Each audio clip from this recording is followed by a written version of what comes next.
नमस्कार। आप देख रहे हैं संतोष पाठक ऑफिशियल और मैं हूं आपके साथ शिव कुमार मिश्रा। मेरे साथ हैं संतोष पाठक जी। स्वागत और अभिनंदन। बहुत बहुत धन्यवाद शिव जी और तमाम दर्शकों को भी नमस्कार। और एक बड़ी खबर के साथ एक बार फिर से हम हाजिर हो गए हैं। हमेशा की तरह शुरुआत शिव जी अपने शानदार अंदाज में करेंगे और कहीं जाइएगा मत, क्योंकि आज की जो खबर बहुत गंभीर खबर है। अगर इस बार भी आप नहीं संभले और नहीं चूके तो यकीन मानिए कि आपको पता नहीं 5,000 रुपए तो नहीं, लेकिन हो सकता है कि 2,000 और 2,500 रुपए सिलेंडर खरीदना पड़ जाए। और हो सकता है कि 200, 250, 300 रुपए लीटर जो तेल है, पेट्रोल है, वो खरीदना पड़ जाए। ऐसी नौबत बहुत कुछ ही महीनों में आ सकती है। तो एक बड़ी खबर के साथ आपके सामने हम हाजिर हुए हैं। कुछ मिनट हमारे साथ जरूर बने रहिएगा। जी शिव जी। एक जगह बात चल रही थी बदतमीजी की। लोगों ने कहा कि मैं बड़ा बदतमीज, मैं बड़ा बदतमीज। बात आगे निकल गई। फिर बात आ गई यहां तक कि एक झापड़ मार के तो दिखा, तो उसने एक मार दिया। पिटने वाले ने फिर कहा अब की बार जो मारा तो देख लेना, उसने एक और दिया। दूसरी बार बोला वो, हुजूर अब मत मार देना वरना मर जाऊंगा। इस स्थिति में खड़े हो गए हम। आज फिर एक राष्ट्र ने एक धमकी दे दी, खुलेआम सरेआम प्रेस रिलीज जारी करके। और जो भी संतोष जी कह रहे थे वो तो कम कीमत बता रहे हैं। अभी 50% टैरिफ पे हम सिलेंडर 853 रुपया का खरीद रहे हैं और नव वर्ष के पहले ही दिन हमें 110 रुपया का तोहफा मिल चुका है। और अगर हो गया 500 गुना तो कहीं 8,000 का सिलेंडर ना खरीदना पड़े, ये संतोष जी ने नहीं बताया। उसमें कीमत 5,000 भी हो सकती है, कीमत 2,500 भी हो सकती है, सरकार को लगे। अच्छा, दिक्कत तो हमें होगी या संतोष जी को होगी या उन्हें होगी जो बात रखना चाहते हैं। अंधभक्त तो पहले से कह चुके हैं कि 300 रुपया का डीजल होगा तब भी हम वोट मोदी को ही करेंगे। अच्छा, जुबान पर सरस्वती विराजमान होती है, ये बुजुर्ग कहते आए हैं। और बार बार ये शब्द दोहराया जाता है कि 300 रुपया लीटर पेट्रोल डीजल हो जाए लेकिन वोट मोदी को ही देंगे। तो फिर एक बार 300 रुपया लीटर डीजल पेट्रोल और 3,000 रुपया के सिलेंडर का मजा लीजिए। आज एक गाना सोशल मीडिया पर वायरल हो रहा है, सोचिए मेरा देश किधर जा रहा है, वाह रे वाह नरेंद्र, मजा आ रहा है। ये गाना आज सोशल मीडिया पर बड़ा तेजी से वायरल हो रहा है। क्योंकि गाना किसी और का बनाया हुआ है, किसी की अपनी कॉपीराइट होगी, हम गाना आपको जरूर सुनवाते, कुछ बाध्यताएं होती हैं। उस गाने को आप सुनिए, कैसे उसने महंगाई से, बेरोजगारी से एक एक लाइन को जोड़ा है और आज हमारे देश को इस मुकाम पर लाके खड़ा कर दिया है। कल मैं एक कविता सुन रहा था, उस कविता में कहा जा रहा था कि भारत एक ऐसी प्रतिभा थी 2012-13 में जिसे रोक पाना मुश्किल हो गया था। और उसी दौरान पाकिस्तान ऐसा डाउनफॉल में गया था जहां से उसे निकलना दूभर हो गया था। लगा कि एक धर्म ही है जिसकी अफीम देश में बांट के देश की ग्रोथ को रोका जा सकता है। और कुछ तथाकथित लोग इसमें कामयाब हो गए और आज हम पाकिस्तान की तरह रोज निचले पायदान पर जा रहे हैं, महंगाई पर जा रहे हैं, डॉलर की गिरती कीमतों पर जा रहे हैं, बाहर से आयातित सामानों पर जा रहे हैं। एक राष्ट्राध्यक्ष, अगर दर्शक हमारे भाजपा समर्थक हैं तो वो हमें यह जरूर बता दें, क्या इस तरीके से कभी टैरिफ का लगाने का कभी ऐलान हुआ हो? तो मैं आज आपसे वादा करता हूं, आज आपसे वादा करता हूं कि कल से मैं कार्यक्रम करना बंद कर दूंगा।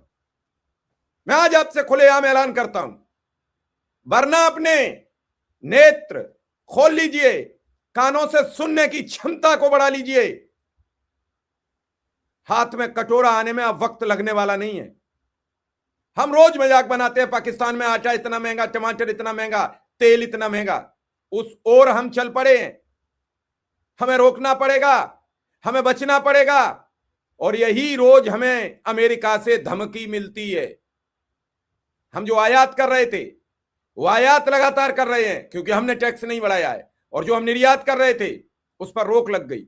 500% टैरिफ पर यहां का कोई व्यक्ति वहां सामान नहीं भेज पाएगा, और जब भेज नहीं पाएगा वहां से हम आयात करते रहेंगे तो दिनों दिन रुपया की कीमत और गिरती चली जाएगी। आरबीआई ने कल रुपया निकाल दिया, कल बड़ी तादाद में डॉलर निकाले हैं। क्या किसी देशवासी को आरबीआई ने सूचित किया? क्या किसी नेता ने चर्चा की? क्या किसी मीडिया के समूह ने यह पूछा कि आरबीआई ने आखिर क्यों डॉलर रिलीज किए? क्योंकि आप में सुनने की क्षमता खत्म हो गई है। आपको तो एक साधु मौलाना इन सब के बीच की डिबेट में मजा आता है। कई पत्रकार साथी हैं वो बताते हैं कि पान लेने हवाई जहाज जाता था। कई पत्रकार हैं वो बताते हैं कि लालू यादव ने खैनी मली और पकड़ा दी पूर्व प्रधानमंत्री देवगौड़ा को कि पकड़ो इसे, मलो, हम आ रहे हैं। कितना बवंडर बना के ये पत्रकार लाते हैं, कहां से लाते हैं ये बुद्धि, और आप उसे ताली बजा के सुनते हो। आपको क्या पता है कि देश के आर्थिक हालात कहां जा रहे हैं, देश कहां जा रहा है, देश की बिगड़ती पोजीशन कहां जा रहा है। मजबूरी में आईएमएफ ने साबित किया कि भारत आंकड़ों के साथ खिलवाड़ कर रहा है, और एक आंकड़े नहीं है, सारे आंकड़े हैं। रेप की आवाज आप कितनी तेजी से बुलंद हो रही है, और भारत के आंकड़े रेप के गिरते चले जा रहे हैं।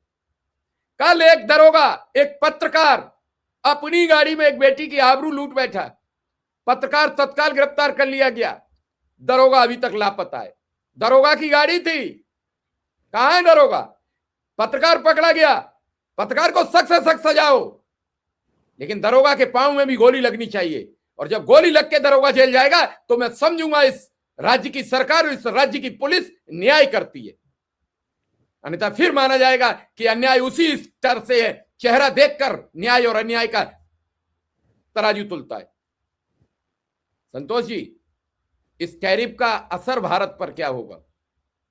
बिल्कुल, उस टैरिफ का असर बताएंगे। और शिव जी, उससे पहले जरा मैं वो प्रेस रिलीज आप जरा दर्शकों को दिखा दीजिए, क्योंकि वो प्रेस रिलीज जो है वो अपने आप में बहुत सारी कहानी बयां करते हुए नजर आता है। और वो प्रेस रिलीज क्या बताता हुआ नजर आता है, ये देखिए। ये प्रेस रिलीज जो बताया जा रहा है बड़ा खतरनाक प्रेस रिलीज है। इस प्रेस रिलीज में फैसले की जानकारी है, ट्रंप के हस्ताक्षर की जानकारी है, और ट्रंप ने हस्ताक्षर करके एक बड़ा जो है वो टैरिफ बम जो है वो फोड़ दिया है। और ये जिन देशों पर फूटेगा उसमें भारत भी एक है। और भारत क्यों एक है वो निश्चित तौर पर मैं आपको बताऊंगा। ये जो प्रेस रिलीज के माध्यम से अमेरिका के प्रशासन ने, ट्रंप के प्रशासन ने एक बड़ी जानकारी हमें दे दी है। अब जरा हिंदुस्तानी वेबसाइट की खबर भी दिखा दीजिए शिव जी, टीवी9 की खबर है, वो भी जरा दर्शकों को बता दीजिए, क्योंकि वो हमारी भाषा में, हिंदी भाषा में। उसके बाद मैं दर्शकों को आगे इसके बारे में विस्तार से बताऊंगा और ये क्या कह रहा है। टीवी9 की खबर जो अभी थोड़ी देर में देखिए आपके स्क्रीन पर आ गया। ट्रंप का टैरिफ बम, रूस से तेल खरीदा तो लगेगा 500% टैक्स, भारत और चीन पर सीधे हमले की तैयारी। इसको हटा देते हैं शिव जी। और अब ये भारत और चीन पर 30 सेकंड मुझे चाहिए। बिल्कुल। परसों ट्रंप ने, परसों की बात है, ऐलान किया कि भारत ने मेरे डर से रूस से तेल खरीदना बंद कर दिया। उसके बाद देर रात भारत के एक प्रमुख उद्योगपति, रिलायंस एनर्जी के मालिक अंबानी ने लेटर जारी कर दिया कि हम रूस से तेल नहीं खरीद रहे हैं। कल आप ही के साथ आपके प्रोग्राम में मैंने कहा, आंकड़े प्रस्तुत किए, कौन कौन सी साल में भारत ने रूस से कितना तेल खरीदा है। अब तक आंकड़ों में 1.5 से 2% की हेराफेरी थी, कभी 2% बढ़ा था, कभी 2% घटा था, कोई अंतर नहीं था। और कितना सस्ता तेल आ रहा है, $63 प्रति बैरल आ रहा है। और हमें तेल क्या भाव मिल रहा है? 50 रुपया में तेल बांग्लादेश भेजा जाएगा, जिस बांग्लादेश को लेकर हम रोज नृत्य कर रहे हैं, जिस बांग्लादेश को लेकर हम रोज चीख रहे हैं, चिल्ला रहे हैं, और 50 रुपया में तेल जाएगा बांग्लादेश। भारत के नागरिकों को मिलेगा वो तो इनका असली चेहरा है शिव जी, क्योंकि कारोबारी दोस्तों को बढ़ावा देना है। तो ये जो 500% है, मैं सीधे सीधे बता देता हूं, आज की तारीख में जो ट्रंप प्रशासन ने सबसे ज्यादा टैरिफ लगा रखा है वो भारत पर और ब्राजील पर है, 50% का टैरिफ। अब ये अलग बात है कि वो अमेरिका के राष्ट्रपति कह रहे हैं कि तेल खरीदना कम किया, हमारे राजदूत जाके कह रहे हैं कि हमने खरीदना कम कर दिया। हमारी कंपनियों को प्रेस रिलीज जारी करके ये कहना पड़ रहा है कि भैया हम तो रूस से तेल खरीद नहीं रहे, लेकिन उसके बावजूद भी 50% टैरिफ क्या हटाया डोनाल्ड ट्रंप ने? नहीं हटाया। और अब ये जो 500% टैरिफ की बात कही जा रही है, दुनिया के 3 देश, सिर्फ जी दुनिया के 3 देश थोड़ा बहुत ही सही रूस से तेल खरीद रहे हैं। चीन ज्यादा खरीद रहा है, ब्राजील ज्यादा खरीद रहा है, भारत डर रहा है लेकिन धीरे धीरे वो खरीदने की जो मात्रा है उसको कम कर रहा है। चीन पर टैरिफ लगेगा नहीं 500%, डोनाल्ड ट्रंप की हैसियत नहीं है। पिछली बार लगाया, चीन ने उल्टा टैरिफ लगा दिया, वो त्राहिमाम करने लगे, डोनाल्ड ट्रंप ने उसको एक तरह से स्थगित कर दिया। तो ये जो टैरिफ की जो मार पड़ेगी वो ब्राजील पे पड़ेगी और वो भारत पे पड़ेगी। 500% टैरिफ की मार, अभी तो 50% टैरिफ में इन्होंने 100 रुपए बढ़ा दिया, 500% अगर टैरिफ हो जाएगा तो आप समझ दीजिए क्या हो जाएगा। और ये सीधे सीधे भारत के खिलाफ एक तरह से टैरिफ की जंग छेड़ दी है अमेरिका के राष्ट्रपति डोनाल्ड ट्रंप ने। उन डोनाल्ड ट्रंप ने जिनके लिए चुनाव प्रचार करने सीधे प्रधानमंत्री नरेंद्र मोदी पहुंचे थे, तमाम कूटनीतिक मर्यादाओं को पार करते हुए। अब जरा इसको विस्तार से बता देता हूं। अमेरिकी सीनेटर लिंडसे ग्राम ने कहा है, जो प्रेस रिलीज हम दिखा रहे थे, कि अमेरिकी राष्ट्रपति डोनाल्ड ट्रंप ने रूस पर प्रतिबंध लगाने वाले द्विदलीय विधेयक को हरी झंडी दे दी है, जिसका इस्तेमाल भारत, चीन और ब्राजील जैसे देशों द्वारा रूसी तेल की खरीद जारी रखने के खिलाफ दबाव बनाने के लिए किया जा सकता है। प्रस्तावित विधेयक का उद्देश्य उन देशों को दंडित करना है जो अमेरिका के अनुसार यूक्रेन वार के बीच रूस से रियायती, ध्यान दीजिएगा, रियायती दरों पर यानी सस्ते दरों पर कच्चा तेल खरीद कर, यह अमेरिका कह रहा है कि पुतिन की युद्ध मशीन को फ्यूल दे रहे हैं। और इस पर यह विधेयक जो है एक तरह से पारित हो जाएगा, और पारित होते ही ट्रंप ने जो इसको हरी झंडी दे दी है, और इसकी जानकारी खुद लिंडसे ग्राम ने दी कि राष्ट्रपति ट्रंप के साथ आज विभिन्न मुद्दों पर बैठक हुई। उन्होंने कहा कि ट्रंप ने द्विदलीय रूस प्रतिबंध विधेयक को हरी झंडी दे दी है, जिस पर मैं, सीनेटर ब्लूमेंथल और कई अन्य लोगों के साथ महीनों से काम कर रहा हूं। ग्राहम ने यह कहा कि इस विधेयक का समय महत्वपूर्ण है क्योंकि यूक्रेन शांति के लिए रियायतें दे रहा है जबकि रूस सैन्य कार्रवाई जारी रखे हुए है। ग्राहम ने आगे लिखा कि इस विधेयक से राष्ट्रपति ट्रंप को उन देशों को दंडित करने में मदद मिलेगी जो पुतिन से तेल खरीद रहे हैं, जो पुतिन से रियायती दरों पर तेल खरीद रहे हैं। और इस विधेयक को अब द्विदलीय मतदान के लिए जो है वो सीनेट में रखा जाएगा, और इसके लागू होने के बाद 500% टैरिफ लगाने का रास्ता साफ हो जाएगा। लेकिन हमारे देश में क्या है, विदेश मंत्री साहब घूम घूम कर पता नहीं कहां कहां क्या क्या बातें बोलते नजर आ रहे हैं। आपके बोलने से भारत की समस्या का समाधान नहीं होगा, आपके चुप रहने से भी बोलने की समस्या का, भारत की समस्या का समाधान नहीं होगा। विदेश मंत्री मुद्दों को छू नहीं रहे हैं, अमेरिका का नाम लेने से डर रहे हैं, और जो 56 इंच का सीना लेकर इस देश की सत्ता में आए थे, जो इस देश को विश्व गुरु बनाने का दावा कर रहे हैं, उन नरेंद्र मोदी के मुंह से बोल तक नहीं फूट रहे हैं, नरेंद्र मोदी की जुबान तक नहीं खुल रही है। और पिछले, बहुत पुराने मत जाइए, पिछले 3 दिनों से शिव जी, पिछले 72 घंटों से अमेरिका के राष्ट्रपति डोनाल्ड ट्रंप लगातार भारत के प्रधानमंत्री को बेइज्जत कर रहे हैं। पिछले 72 घंटों से लगातार वो भारत के खिलाफ बयान दे रहे हैं।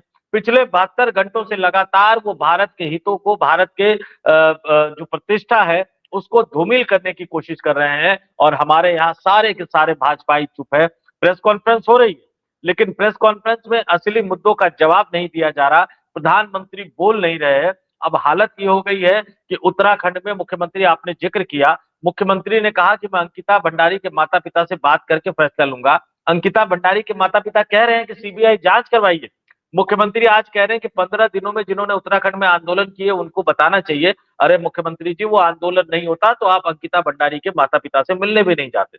पश्चिम बंगाल में देखिए, आज अखबार में खबर छपी कि भाजपा ने बड़ी रणनीति बनाई है पश्चिम बंगाल को जीतने की, और तभी उसको मैं पढ़ ही रहा था कि खबर आ गई कि ईडी की एंट्री पश्चिम बंगाल में हो गई है, और वो आईपैक के दफ्तर में छापा मारा जहां पर तृणमूल कांग्रेस के उम्मीदवारों और सर्वे से पार्टी की रणनीति से जुड़े तमाम दस्तावेज थे। इस साल के अंत में 2 दिवसीय दौरे पर जो है वो अमित शाह वहां पहुंचे थे तैयारियों का जायजा लेने के लिए, अभी जेपी नड्डा वहां पहुंच रहे हैं तैयारियों का जायजा लेने के लिए। और इस बीच में उनको लगा कि मामला फिट नहीं बैठ रहा, तो अब ईडी की एंट्री उन्होंने करवा दी है। जहां जहां चुनाव वहां वहां ईडी। आप देश के अंदर गाल बजाते रहिए, 56 इंच के सीने की बात करते रहिए, बाहर से लगातार आपको अपमानित किया जा रहा है, लेकिन भाजपाइयों के मुंह नहीं खुल रहे, भाजपाइयों से बोला नहीं जा रहा। प्रधानमंत्री नरेंद्र मोदी की तो मैं कहूं क्या, शिव जी, गजब चुप्पी साध रखी है उन्होंने। अब क्या कहा जाए, कहने को कुछ है नहीं। आपको बताएं संतोष जी, चुप्पी छा लो या कुछ भी छा लो, ट्रंप हमें रोज हमारे साथ ऐसा व्यवहार करता है जैसे अभी उसने डेनमार्क को धमकी दे दी है। अभी आपने देखी वेनेजुएला के राष्ट्रपति को रातों रात उठा लाया। आखिर हमारे देश के प्राइम मिनिस्टर क्यों खामोश है? लोग तो सवाल करेंगे, लोगों को लगता है कि कुछ न कुछ तो गड़बड़ है। वो है सीआईडी का एक सीरियल, दया कुछ तो गड़बड़ है। तो मोदी शाह जी कुछ तो गड़बड़ है।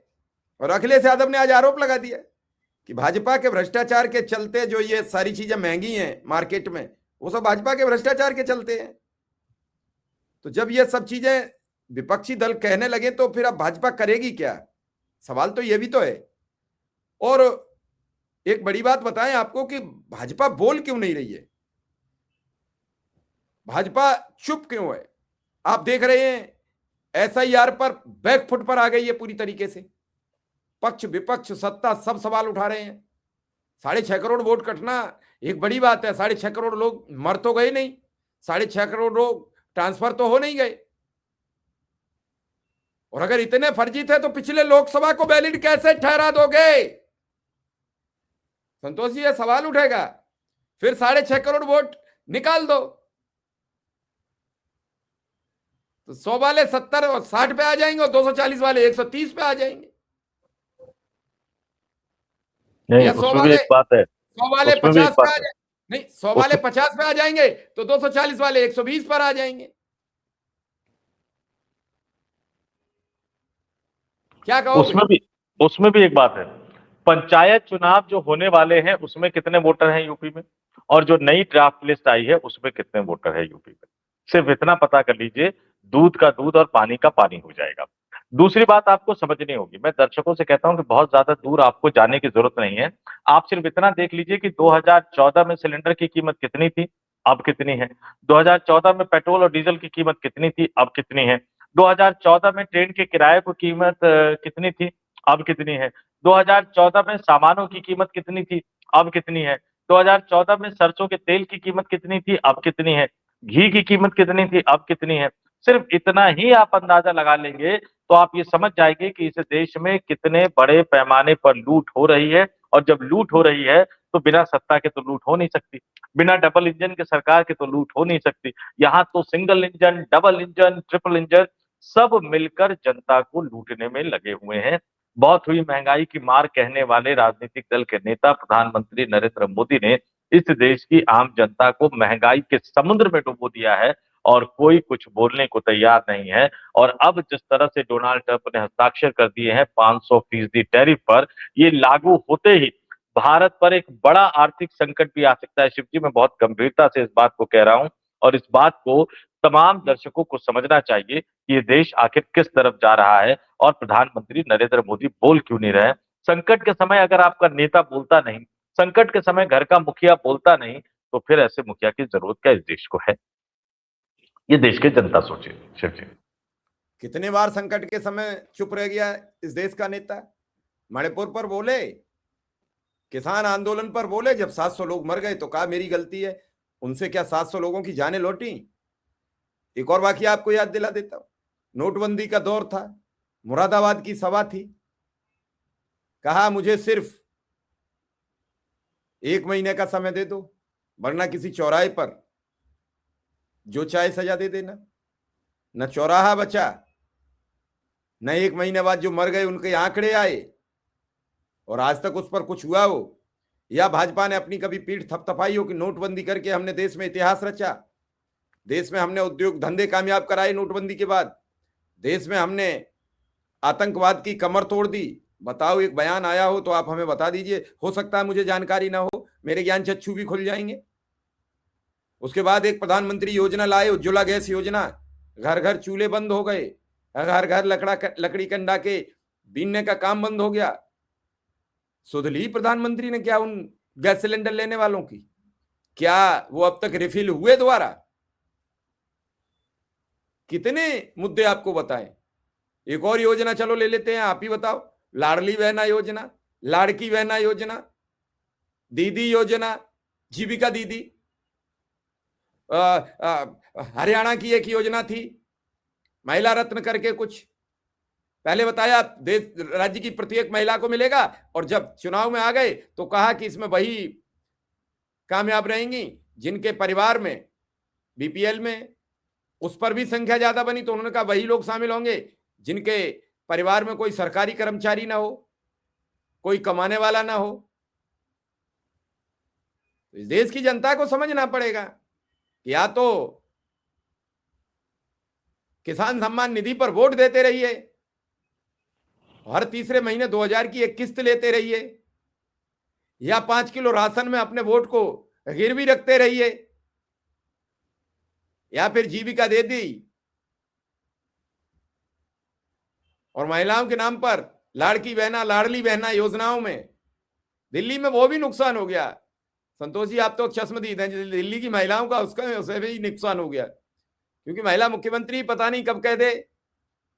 इस देश में तो प्रधानमंत्री की शपथ ही अकेले नरेंद्र मोदी ने ली थी, बाकी तो शपथ ही नहीं ली किसी ने, आज तक कोई बना ही नहीं था। कांग्रेस की संसद में जब भगत सिंह बम विस्फोट कर सकते हैं, तो फिर अब आप इस देश के जनमानस को समझ लेना चाहिए हमने कितने अच्छे लोग चुनकर अपने लिए नियम कानून बनाने वाली सीट पर बैठा दिए। मैं कल हंस रहा था, योगी के एक बहुत खासम खास नेता है मनसुख मांडविया जी, मेरे बड़े अच्छे मित्र भी हैं, जब ऊर्जा और उर्वरक मंत्री हुआ करते थे मेरी तभी तक दोस्ती बहुत अच्छी रही, हालांकि मेरे अब भी मैं किसी बात करूं तो बड़े रसायन एवं उर्वरक मंत्री, हाँ उसी समय मेरी मित्रता थी बड़ी अच्छी। कल मैं उनकी बातें सुनकर हैरान था कि मोहन बागान नहीं पढ़ पा रहे थे। हो सकता है कि वो तकनीकी व्यवधान हो, मैं इसमें उनकी मजाक नहीं बना रहा हूं जैसे और लोग बनाते हैं, लेकिन उनके द्वारा बोले गए शब्द और लाइव चल रहे प्रोग्राम में संतोष जी बड़ा अंतर होता है। आप रिप्रेजेंट क्या कर रहे हैं? आप देश को, देश का खेल विभाग रिप्रेजेंट कर रहे हैं, सरकार को रिप्रेजेंट कर रहे हैं। देखिए वो तो बड़ी गजब बात है, और ये कोई सिर्फ एक वानगी है इस देश में, तो प्रधानमंत्री की भी जबान फिसल जाती है, पता नहीं वो क्या बोलते हुए नजर आते हैं। तो फिर उस पर इस मीडिया का मुंह क्यों नहीं खुलता? अगर मीडिया की राहुल बात गांधी फिसल जाए, आप मीडिया अगर से, इस देश में मीडिया से, इस देश की गोदी मीडिया से किसी भी तरह की उम्मीद करना आप बेमानी है।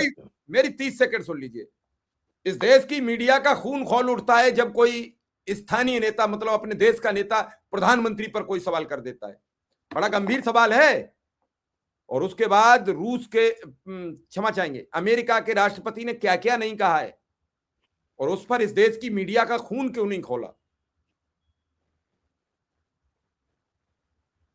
मीडिया का खून तो तब खोलेगा ना शिव जी, अगर मीडिया ने अपना खून खौला दिया तो फिर उनके मालिकों का क्या होगा, उनके संपादकों का क्या होगा? आप जरा ये समझ लीजिए, उनकी भी दिक्कतें हैं, और ये दिक्कतें सरेंडर, अब देखिए अर्नब गोस्वामी साहब, भाई उनका रेवेन्यू घट गया तो बेचारे क्रांतिकारी पत्रकारिता करने निकल पड़े हैं, बहुत सारे लोग आगे निकलेंगे, लेकिन समय का इंतजार कीजिए। लेकिन अब यहां पर कम से कम मैं अपने दर्शकों से कहूंगा, भैया आप ही कमेंट करके बता दीजिए, आप कमेंट करेंगे तो हो सकता है प्रधानमंत्री की नींद खुल जाए। अब तो बोलिए प्रधानमंत्री जी, कब मुंह खोलेंगे आप? 56 इंच का सीना क्या कुलबुला नहीं रहा कुछ बोलने के लिए? क्या आपको नहीं लगता कि भारत के मान सम्मान के लिए आपको बोलना चाहिए?